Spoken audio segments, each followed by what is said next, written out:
संगत जी, बहुत पुराने समय की बात है। एक ऐसा गांव जहां लोगों की जिंदगी मंदिर की घंटियों की आवाज से शुरू होती थी और उन्हीं घंटियों के साथ समाप्त होती थी। गांव के बीचों बीच एक विशाल मंदिर था, ऊंचे शिखर वाला, चमकते पत्थरों से सजा हुआ। लोग कहते थे कि यही भगवान रहते हैं। उस मंदिर में एक बड़ी सुंदर पत्थर की मूर्ति थी, जिसके सामने रोज हजारों लोग सिर झुकाते थे। कोई अपने दुख लेकर आता था, कोई अपने सपने, तो कोई अपनी शिकायतें और कोई अपने सौदे कि हे भगवान, ये दे दो, वह कर दो, तब मैं तुम्हारी पूजा करूंगा। किसी की प्रार्थना में प्रेम कम और डर ज्यादा होता था। संगत जी, मंदिर के बाहर ठीक सीढ़ियों के पास एक बूढ़ा फकीर बैठा रहता था। उसके कपड़े साधारण थे, शरीर कमजोर था, पर आंखों में एक गहरी रोशनी थी। वह किसी से कुछ नहीं मांगता था, वह बस लोगों को आते जाते देखता और हल्की मुस्कान के साथ जैसे सब कुछ समझ लेता।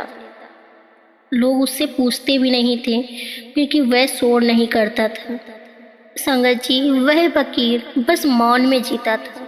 फिर एक दिन की बात है, एक दिन गांव का सबसे अमीर आदमी अपने बेटे को गोद में उठाए मंदिर आया। उसका बेटा बहुत दिनों से बीमार रहता था। देश विदेश के डॉक्टरों को भी ये दिखाया गया, लाखों रुपए खर्च कर दिए थे, पर बीमारी कम नहीं हो रही थी। वह आदमी भीतर से टूट चुका था, पर उसका अहंकार अभी भी जिंदा था। वह मूर्ति के सामने गिर पड़ा और ऊंची आवाज में बोला कि हे भगवान, मैंने तुम्हारे लिए क्या नहीं किया। दान दिया, मंदिर बनवाया, गरीबों को खाना खिलाया, फिर मेरे साथ ही ये अन्याय क्यों? क्यों भगवान, क्यों? संगत जी, उसकी आवाज मंदिर में गूंज गई, पर मूर्ति खामोश रही। बाहर निकलते समय उसकी नजर फकीर पर पड़ी। गुस्से में उसने कहा, तू यहाँ क्यों बैठा है? तेरा भगवान कुछ नहीं करता। संगत जी, फकीर ने शांति से कहा कि मेरा भगवान सब करता है, पर वह पत्थर में नहीं, भीतर बैठा है। आदमी हंस पड़ा। भीतर का भगवान? अगर भीतर कोई भगवान होता तो मेरा बेटा आज मर नहीं रहा होता। और वह चला गया। संगत जी, समय बीतता गया, बेटे की हालत और बिगड़ती गई। फिर एक दिन डॉक्टरों ने कह दिया कि अब चमत्कार ही बचा सकता है। वह आदमी अब पूरी तरह से टूट चुका था। उसकी दौलत, उसका रुतबा, उसकी पहचान सब बेकार लगने लगी। उसी रात वह मंदिर की सीढ़ियों पर आकर बैठ गया, जहां फकीर बैठा रहता था। उसने थकी हुई आवाज में कहा कि अब कुछ भी नहीं बचा। तुम्हारा भीतर वाला भगवान कहाँ है?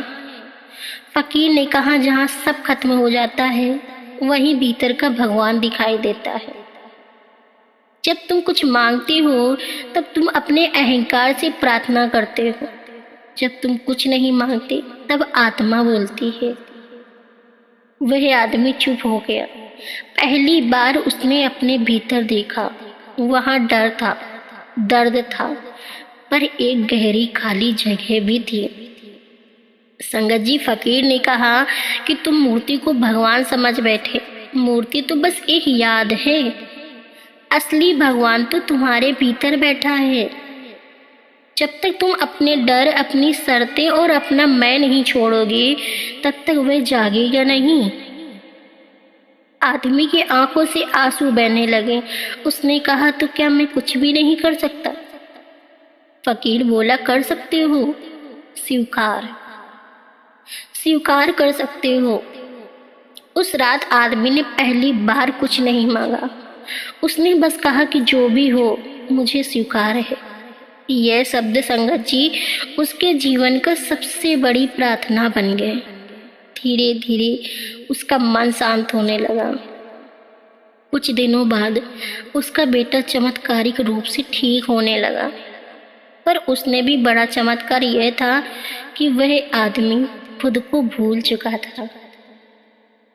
संगत जी, वह आदमी खुद को भूल चुका था। इसलिए हमें अहंकार नहीं करना चाहिए।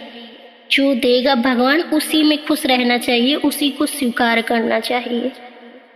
पता है, अब वह मंदिर जाता था पर सौदा करने नहीं जाता था, वह भगवान को धन्यवाद देने जाता था। और फकीर वह अब भी वहीं बैठा रहता था उसी शांति के साथ, क्योंकि उसे पता था जब मूर्ति टूटती है तभी भीतर का भगवान जागता है। इसलिए संगत जी, हमें अहंकार नहीं करना चाहिए। और मंदिर में भगवान नहीं बैठा है, मूर्ति में भगवान नहीं बैठा है, भगवान तो हमारे भीतर बैठा है। पर हम जो है ना, हम पहचानना भूल गए हैं। हम भगवान को बाहर ढूंढते हैं, हमारे अंदर जो बैठे हैं हम उन्हें ढूंढते ही नहीं हैं, उनको हम समझते ही नहीं। हमें इन सबको पहचानने के लिए शांति चाहिए, अहंकार छोड़ना चाहिए, क्रोध छोड़ना चाहिए और भजन सुमरन करना चाहिए, ताकि हम अपने अंदर के भगवान को पहचान सकें, उन्हें ढूंढ सकें, बाहर नहीं, अपने भीतर। तो मेरे प्यारे साथ संगत जी, अगर आपको यह साखी पसंद आई हो तो इसे लाइक शेयर जरूर करें और कमेंट में हमें ज़रूर बताएं जी। और इस चैनल को सब्सक्राइब करना ना भूलें जी, ताकि आपको हर दिन ऐसे ही प्यारी सत्संग की वीडियो मिलती रहे जी। और हमारा सपोर्ट ज़रूर ऐसे ही करते रहिए जी। राधा स्वामी जी।